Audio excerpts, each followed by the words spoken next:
చేసుకొని ప్రభువానికి స్తోత్రాలు. 7వ మాట మేము వెళ్ళి కొన్ని మాటలు నేర్చుకోవడానికి సహాయం చేయండి. నీ వాక్కు చేత నన్ను మమ్మల్ని దీవించమని ఆశీర్వదించమని, ఈ సంపూర్ణ మాటను సంపూర్ణంగా ముగించడానికి సహాయం చేయమని, ఇంట్లో నా బిడ్డలను దీవించమని యేసయ్య పేరుతో అడుగుతున్నాము తండ్రి. చెప్పేటప్పుడు కొంచెం అలా ఇలా చెప్పకూడదు, ఎందుకంటే 7 మాటలు చెప్పాను, ఎవరు లేకుండా ఉంటుంది. లైట్ లేకుండా లైట్లు కూడా వేయండి. 7వ మాట చదువుకుందాం దయచేసి. యోహాను సువార్త 19:30 చూడండి. యోహాను సువార్త 19:30 అనుకుంటా. చూద్దాం అందరూ. ఒక 10 నిమిషాలు 15 నిమిషాలు మనం ముగించుకున్నాం. చాలాసేపు కూర్చున్నారు కనుక సంవత్సరంలో ఎక్కువసేపు కూర్చునేది ఎప్పుడంటే ఇప్పుడే. చూద్దాం. 19, 20, 30 చూడండి. యేసు ఆ చిలక పుచ్చుకొని సమాప్తమైందని చెప్పి తల వంచి తన ఆత్మను అప్పగించెను. హల్లెలూయా. ఎవరికి అప్పగించాడు? తండ్రి అయిన దేవునికి. ఈయన నా ప్రియకుమారుడు, ఈయన యందు నేను ఆనందించుతున్నానని తండ్రి చేత పంపబడిన యేసు ప్రభువా. నాకు ఇక్కడ కూర్చుంటుంటే ఈ మాట చదువుతుంటే నాకు ఒకటే ప్రేరేపణ వస్తూ ఉంది. ఈ మాట మనం చెప్పగలుగుతామంటారా? ప్రభు నా ఆత్మ నీకు అప్పగిస్తున్నాను. యేసన్ గారు చెప్పాడు. చాలామంది భక్తులు చెప్పారు, ప్రభు నా టైం అయిపోయింది, నన్ను తీసుకొచ్చి అక్కడ పెట్టేయండి, ఆయన వస్తున్నాడు, నన్ను తీసుకుని అంటాకి అని. హల్లెలూయా. వినండి మా చిలకలో చిట్టి చిలకెట్టిన ఆలోచన చేయండి. అర్థమైందా? తండ్రి నా ఆత్మ నీకు అప్పగించును. చెప్పగలుగుతాం మనం? చెప్పగలుగుతాం అంటారా? దావీదు అందుకుని డెప్త్కి వెళ్తే అంటాడు, నా అంతం ఎట్లున్నదో నాకు తెలియకపోవచ్చు అంటాడు.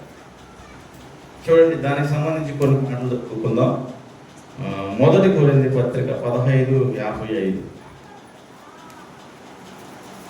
1 కొరింథీ 15:55. ఓ మరణమా నీ విజయం ఎక్కడా? ఓ మరణమా నీ ముళ్ళు ఎక్కడ?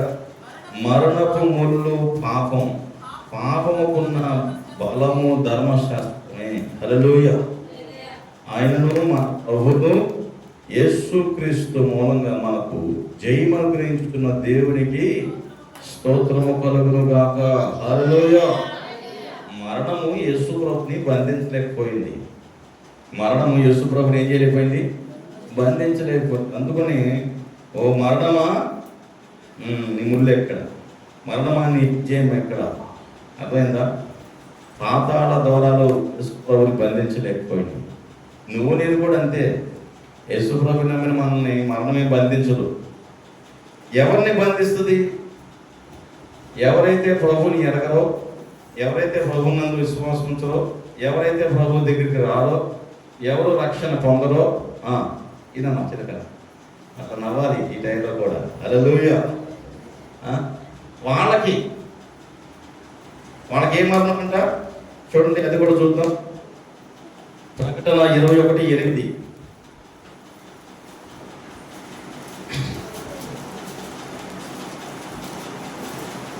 ప్రకటన 21:8.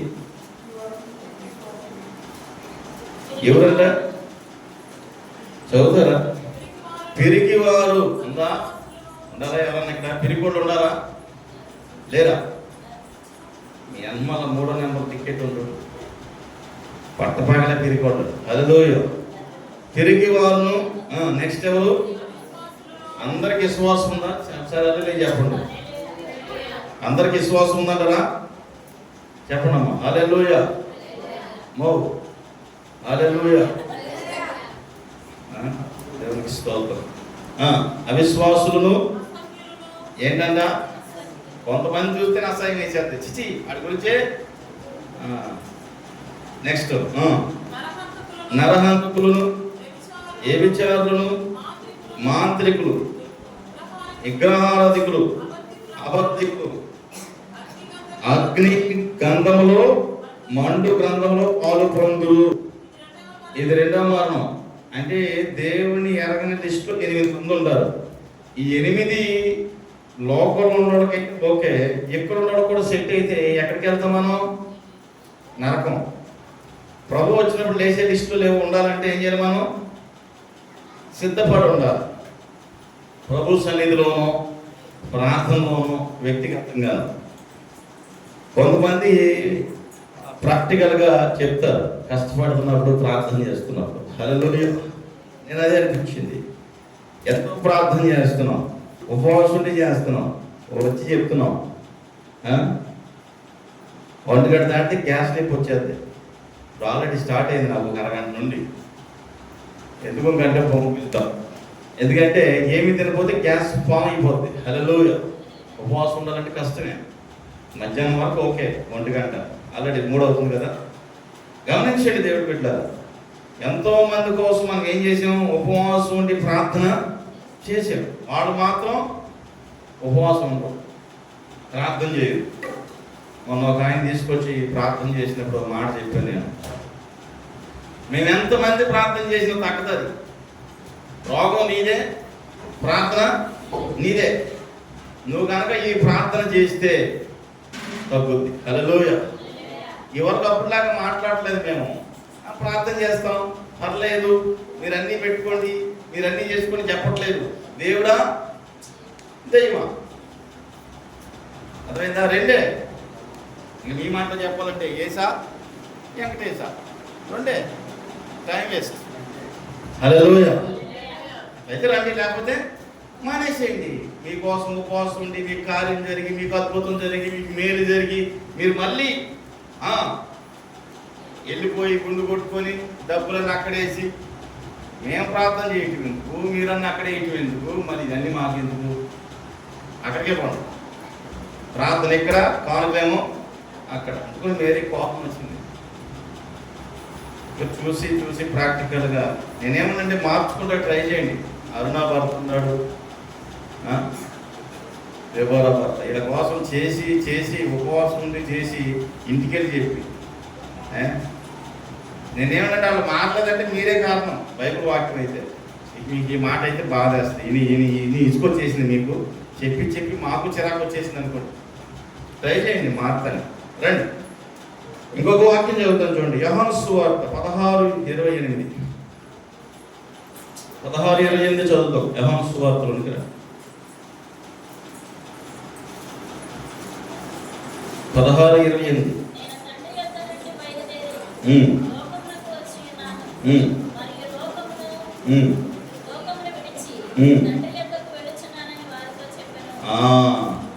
నేను ఎక్కడ వచ్చాను? తండ్రి వద్ద నుండి ఇక్కడికి వచ్చాను, లోకానికి వచ్చాను, సేవ చేశాను. బాగా చెప్పాడు 2 మాటలు. 33 సంవత్సరాలు యేసు ప్రభువు సువార్త చేసేది. మంచిది. మనం ఒక్కరోజు చేస్తున్నామా? ఒక పూట, ఒక గంట ఆలోచన చేయండి. ఆలోచన చేయండి. ఎందుకు చేయలేకపోతున్నాం? కారణం ఏంటంటారు? చేయలేకపోవడానికి కారణాలు చాలా ఉంటాయి. పాపం అవ్వచ్చు. ప్రధానంగా మనం సేవ చేయలేకపోవడానికి కారణం ఒకటే. ఏంటి తెలుసా? పాపమే మనం ఆపేసేది. ఇక పాపం తప్ప మనం ఏది భూమి మీద ఆపలేదు. ఒక వ్యక్తి యేసు క్రీస్తు దేవుడు అని చెప్పలేకపోతాడంటే అది పాపాత్ముడే, దాంట్లో డౌటే లేదు. చెప్పలేకపోతుంటే చెప్తున్నామంటే దేవుడు ఇత్తనాలు ఎక్కడో వేస్తున్నాం. మనం అందరూ దేవుడి ద్వారా జన్మించాము ఈ లోకంలో. అదైందా? నువ్వు ప్రార్థన చేస్తే రోగాలు పోతాయని దేవుడు చెప్పు, నువ్వు ప్రార్థన చేస్తే జబ్బులు పోతాయని ప్రార్థన చేసావు. హల్లెలూయా. ఈ మధ్యకాలంలో నాకు ఫోన్ చేసినప్పుడల్లా ఇమానియల్ లైన్లో ఉంటే లైన్ కలుపుతూ ఉంటా, ప్రార్థన చేయమని. నిజంగానే మరి ఎప్పుడు నేను ఏందో తెలియలే. దానియేలు ప్రార్థన నాకు రాదు, ఏడ్చి ప్రార్థన చేయటం నిజం. దానియేలు ఏడ్చి ప్రార్థన చేస్తున్నాడు, ఇమానియల్ ఏడ్చి ప్రార్థన చేస్తున్నాడు, రత్నం గారు కూడా ఏడ్చి ప్రార్థన చేస్తాడు. నాకైతే రాదు. నేను ఏడితేనంటే పని అయిపోవాలి అంతే నా ఉద్దేశం. నేను ఏడవను. ఏడ్చాలంటే ఎంతమంది అది అవ్వలేదన్నా అది జరిగిపోయేటట్టుగా ఏడుతాం. వస్తే ఏడుతాం, వస్తే ఏడలేం కదా. కానీ వీళ్ళకి దేవుడు మనుషులు చూస్తే ఏడిపోయి చేస్తుందంటే అలా చాలా భారం ఉంది. హల్లెలూయా. గమనించి దేవుడు బిడ్డలారా ఆలోచించి, నిజం ఆ ఏడుపు ఆ దుఃఖం వాళ్ళకి వస్తుంది. నేను ఏదైనా తొందరపడి మాట్లాడితే ఇమానీయులు కానీ దానిలు కానీ ఫోన్ అయిందయ్యా అంటే నాకు ఒక్కోసారి కాలేబు జాషువా లాగా మోషేకి పక్కన ఉన్నట్టు దేవుడు చూసుకుంటాడు అయ్య గారు. అంటే అంత కోపం వస్తుంది ఒక్కోసారి మనుషులు చేసే పనులు, వాళ్ళ ప్రవర్తన, వాళ్ళ తీరు, వాళ్ళ నడవడికి చూసి ఇటువంటి వాడుకో మనం ఉపవాసం ఉండి ప్రార్థన చేసింది. గమనించండి, దేవుడి దగ్గర నుండి వచ్చి మళ్ళీ దేవుడి దగ్గరికి వెళ్ళిపోతున్నాడు. మరి నువ్వు నేను వెళ్ళాలంటే ఆలోచన చేయండి. ప్రభు పని చెయ్యాలి. ఆయన ప్రభు పని చేశాడు కాబట్టి వెళ్ళిపోయాడు. నేను చక్కని క్వశ్చన్ ఇచ్చింది, సంతోషం.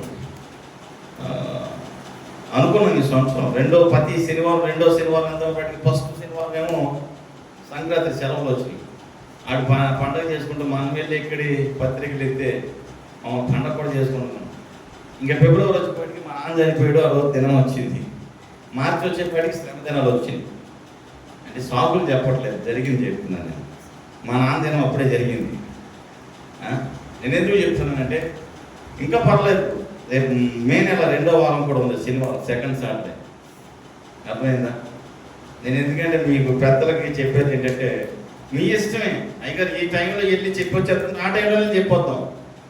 మీ టైంలోనే మీరు ఏ టైం ఇస్తే ఆ టైం. అయ్యగారు 2 గంటలు చెప్తామంటే 2 గంటలు చెప్పొద్దాం. ఒక్కూరికి వెళ్దాం అంటే ఒక్కూరికే వెళ్దాం. ఒక్కరికన్నా ఏంటి యేసుక్రీస్తు దేవుడని 4 మాటలు చెప్పేసి వద్దామంటే మీరు రాకుండా నేను అక్కడికి పోను.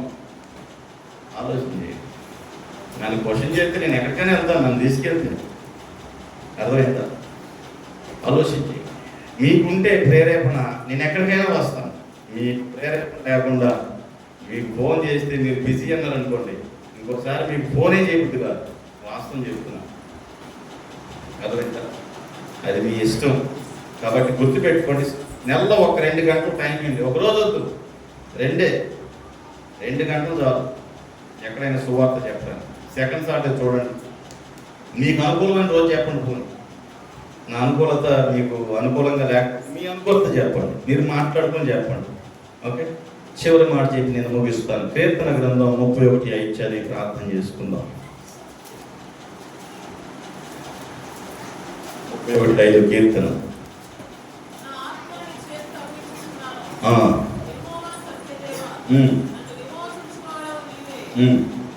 చాలు, ఒకసారి చదువుదాం. చదువుదాం 30.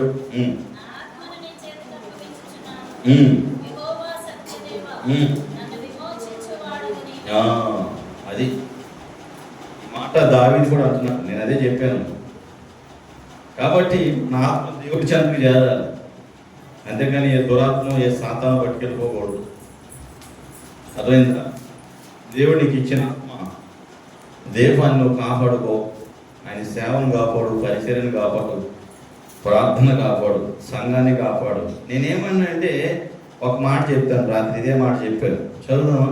లోకా సువార్త 15 ఎప్పుడు జరిగి ప్రార్థన చేసుకుందాం. నాకు ఇందాక జోసెఫ్ ఒక మాట అన్నాడు, రేపు ఆదివారం పాడతాం ఫ్యామిలీతో అని. రేపు ఆదివారం అందరూ చక్కగా ఫ్యామిలీతో పాటలు పాడదాం. ఇమానిలో ఫ్యామిలీ ఒక పాట, జాషువా ఫ్యామిలీ ఒక పాట, జోసెఫ్ ఫ్యామిలీలు కదండి, కుటుంబాలుగా. కుటుంబంగా ఉంటే సంతోషంగా ఉండొచ్చు. హల్లెలూయా. భార్య వదిలిపెట్టి వచ్చి నా భార్య ఎక్కడో, భర్త వదిలిపెట్టి వచ్చి నా భర్త ఏం చేస్తున్నాడు, ఇదే పనులు ఉంటాయి. నేనేమంటే కనీసం ఆదివారం అన్నా కలిసి కూర్చోండి. మనం ఏమి పట్టుకెళ్ళలేము. ఇదిగో ఇది ఒక్కటే పట్టుకెళ్ళేది. చదువుదామా? లోకా సువార్త 15:7 ప్రార్థన చేద్దాం చదివి.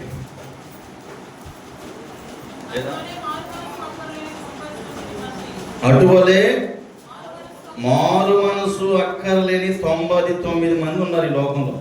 మారు మనసు లేని ఎంతమంది ఉన్నారు? 90. అంటే మారు మనసు పొందిన వాళ్ళు ఎక్కువ ఉన్నారా, పొందిన వాళ్ళు ఎక్కువ ఉన్నారా? ఏదో చెప్పండి అమ్మా, టైం అయింది.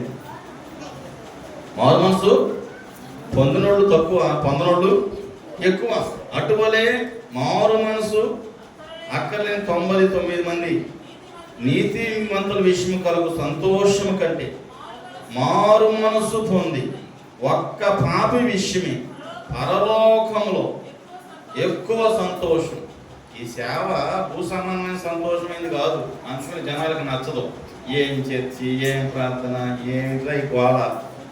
భూ సంబంధమైంది కాదు ఇది. హల్లెలూయా. పరలోక సంబంధమైంది. ఏం చేస్తాయంటే చూడండి 10వ వచనంలో, అటువలే మారు మనసు పొందన పాపి విషయమే దేవుని దూతలు సంతోషము కలుగని మీతో చెప్తున్నా. సంతోషం. దేవుని దూతలు ఏం చేస్తాయంట? సంతోషిస్తాయి. హల్లెలూయా. దేవుని దూతలు, దేవుడు సంతోషించే కార్యక్రమం ఏదైనా ఉందంటే అదొకటే, ఏంటంటే మారు మనసు పొందినట్టు ఒక్కరన్నా చర్చికి తీసుకురావాలి. అదైందా? ఈస్టర్కి బాప్టిజానికి మనం ఏం చేయాలి? సిద్ధపడతారు. అవిశ్వాసపు మాటలు, విశ్వాసం లేని మాటలు, నాకు నమ్మకం లేదు, నాకు విశ్వాసం లేదంటే ఇక నీకేం చెప్పలేను నేను. నమ్మకం ఉంచు, ప్రార్థన చేయి, విశ్వాసం ఉంచు, దేవుడు తప్పనిసరిగా ఆశీర్వదిస్తాడు. అట్టి కృప దేవుడు మనందరికీ దయచేయను గాక. ఆమేన్. అందరు లేచి నిలబడదాం, కళ్ళు మూసుకుందాం. అందరు కళ్ళు మూసుకుందాం. విశ్వాసంతో ఒక్క నిమిషం, ప్రభువా ఇది మొదలుకొని ఆయన కనీసం మరి మాకు సమయం ఉన్నప్పుడు నీ సువార్త కోసం ఒక 2 గంటలు నీ సేవ చేయటానికి మమ్మల్ని వాడుకో. దయచేసి కళ్ళు మూసుకోండి, కళ్ళు మూసుకోండి. ఎవరెక్కడ చూడవద్దు. ఒక తీర్మానంతో ఎక్కువ ఇక్కడ నుండి. ఎందుకంటే చాలాసార్లు వచ్చాము, విన్నాము, వెళ్ళిపోవటం కాక ఒక తీర్మానంతో, ప్రభువా ఒక సమయంలో కనీసం నెలలో ఒక 2 గంటలన్నా నీ సేవ చేయడానికి నన్ను వాడుకో. నశించిపోయే ఆత్మలను రక్షించాలి. నశించిపోయే నైనా ఎంతో లోకం మంది 99 మంది ఉన్నారు. ఒక్కరినన్నా అందులో అగ్నిలోండి నాగటానికి సహాయం చేయండి. బుద్ధిమంతులైతే ఆకాశమందులు జ్యోతులు కోరవారు అనేకులు నీ వైపు తిప్పుతారన్నావు నాయన. ఇప్పుడు నా పెద్ద ప్రత్యేకంగా అది నాయన ఇమానియల్ కావచ్చు, జోషఫ్ కావచ్చు, జాఫ్టో కావచ్చు, సోమన్ రాజు గారు కావచ్చు, ఇంకా రాని పెద్దలు ఉన్నారు ఒక 4. నాయన జ్ఞాపకం చేసుకోండి. యాకోబు గారు, పాపరాజు, నెహేమియా, నాయన జ్ఞాపకం చేసుకోండి. నాయన వీరిని దర్శించమని ప్రార్థిస్తున్నాం. వీరి ద్వారా మీ సేవ జరగటానికి వీరిని మీరు ప్రతిష్ఠించుకోండి. మీ సేవ కోసం పిలుచుకోండి. వీరితో మీరు మాట్లాడండి నాయన. పనుల బట్టో, భారాలను బట్టో నాయన ఎన్నో పనులు చేయగలుగుతున్నారు, ఎన్నో చేయగలుగుతున్నారు. నీ సేవ చేయలేకపోతున్నారు, నీ సన్నిధికి రాలేకపోతున్నారు, నీ సన్నిధిలో నిన్ను ఆనందింప చేయలేకపోతున్నారు నాయన. మరి సమీపంలో ఉన్న నాయన రూతమ్మ కావచ్చు, దేవోరక్ కావచ్చు, మందిరము సమీపంగా ఉంది. రాలేకుండా ఉన్నవారు వీళ్ళే. మరి నాయన ప్రతి వారం 300 రూపాయలు ఛార్జీ పెట్టుకొని బిడ్డలు వస్తున్నారు. నాయన వారికి జ్ఞాపకం చేసుకోండి. నాయన సమీపంగా మందిరం రాలేకపోతున్నారు. ఆ నిర్లక్ష్యపరిచే ఆత్మ తీసివేయండి మని ప్రార్థిస్తుంది. భ్రమపరిచే ఆత్మ తీసివేయండి. గలిబిలి కలిగించే ఆత్మ తీసివేయండి. కలవరపరిచే ఆత్మ తీసివేయండి. నైనా నీ బిడ్డలను నాయన నీ సన్నిధికి రానియకుండా ఆటంకపరిచే ఆత్మను దూరపరచండి నాయన. నీ బిడ్డలపై నీ సన్నిధి వచ్చి నోరు తెరిచి, ప్రభువా నీ సన్నిధికి వచ్చే అవకాశం నాకు కలిగించండి అని ప్రార్థన చేయండి. అయ్యా నీ సన్నిధిలో కనపడే భాగ్యం నాకు దయచేయండి ఆయన. నీ సన్నిధిలో ప్రార్థన చేసే అవకాశం నాకు కలిగించు. నీ సన్నిధిలో వాక్యము చదివే అవకాశం నాకు కలిగించు. నీ సన్నిధిలో ఆరాధన చేసే అవకాశం నాకు కలిగించు. నీ సన్నిధిలో ప్రభుని సాక్షిగా ఉండే అవకాశం నాకు కలిగించు ఆయన. ఆయన 7 మాటలు మేము విన్నాము. ప్రభువా మీరు మమ్మల్ని క్షమించిన దేవుడైనందుకు వందనాలు. పరదేశంలో దొంగకు అవకాశం ఇచ్చినందుకు వందనాలు. తల్లి బాధ్యతలు యోహానుకు అప్పచెప్పినందుకు వందనాలు. నాయన తండ్రి, నాయన మా ప్రభా తండ్రి, నాయన మీకు స్తోత్రం చెల్లిస్తున్నాము. ప్రభా ఏలి లామా సబక్తలను చేయి విడిచితు అని ఆ వేదన పడి నువ్వు చెప్పిన మాట కొరకు స్తోత్రం. నాయన ఆత్మల కొరకు నువ్వు దప్పికొన్నందుకు స్తోత్రం. సమస్త కార్యాలు సమాప్తం చేసిన దేవుడవు నాయన. మేమేమి సమాప్తం చేయలేకపోతున్నాం. కుటుంబానికి న్యాయం చేయలేకపోతున్నాం, సంఘానికి న్యాయం చేయలేకపోతున్నాం, సమాజానికి న్యాయం చేయలేకపోతున్నాం. కారణం ప్రభా మాలో ఏదో లోపం ఉంది. ఆ లోపాలు సరిచేయి, పాపాలు దూరపరచు, దుస్థితి నుండి విడిపించు, నాయన కఠినత్వం నుండి విడిపించు, మౌకత్వం నుండి విడిపించు, అజ్ఞానంలో తొలగించు. ఈ సమాధానం నువ్వు కుమారుడు చెప్పినట్టు తండ్రి నీ చేతికి ఆత్మను అప్పగించున్నాను. అటువంటి ఆ అనుభవంలోకి నడిపించండి. అపోస్తలుడు పౌలు అంటున్నాడు, నాయనా విశ్వాసం కాపాడుకుంటాను, నా కొరకు నీతి కిరీటం ఇచ్చబడింది. నేను నాకు మాత్రమే కాదు, తన కృప కొరకు ప్రత్యక్షత పరుచుకున్న వారందరికీ అట్టి కృప ఉండవు ప్రభు. అట్టి కృపలో మమ్మల్ని వచ్చుకొని ప్రార్థన చేస్తున్నాం. మీ సేవలోనికి, మీ పరిచర్లోనికి మీ బిడ్డలు తీసుకురామని కోరుకుంటున్నాను. నేను ఈరోజు సాయంత్రం 7 నుండి 9 ఆన్లైన్ ప్రార్థన ఉండడానికి సహాయం చేయండి. సమయం ఉన్నప్పుడు అన్నా నాయన బిడ్డలు ఆన్లైన్లో కలుసుకోవడానికి సహాయం చేయండి. ఏం జరుగుతుందో తెలియదు, ఒకవేళ ఏం జరుగుతుందో కూడా తెలియని పరిస్థితుల్లో ఉంటున్నారు. నీ బిడ్డలు దయచేయండి. ఇక్కడున్న వారు మరీ నాయన ప్రభు వారితో మీరు మాట్లాడండి నాయన. అయ్యా నీకు సమయం ఇచ్చి, అయ్యా ఒక సమయంలో సేవకి వెళ్ళటానికి ఒక ప్రాంతం వెళ్ళన్నా కనీసం 2 ఆత్మల కన్నా సువార్త చెప్పే భారం వీళ్ళు కలిగించండి.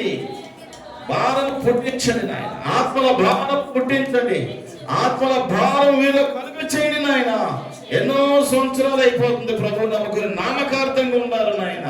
అయ్యా కఠినాత్మలు ఉంటే ఒక కఠినాత్మలు తీసివే, మాసము గుండె బిడ్డలకు దయచేయండి నాయన. అయ్యా నీ బిడ్డల హృదయాలకు మార్చి, నీ వాక్యం వారి హృదయంలో నీరు గట్టి ఫలింపు దయచేయండి. నీవే మహిమ పొందుమని ఈ మాటల బిడ్డలు దీవించి ఆశీర్వదించమని యేసు నామములో ప్రార్థిస్తున్నాము. ఆమేన్. మన తండ్రి అయిన దేవుని ప్రేమ, కుమారుడైన యేసుక్రీస్తు వారి కృప, పరిశుద్ధాత్మని సహవాసం ఇప్పుడు మనకు సకల పరిశుద్ధులకు సదా తోడైండి దీవించి ఆశీర్వదించును గాక. ఆమేన్. ఆమేన్.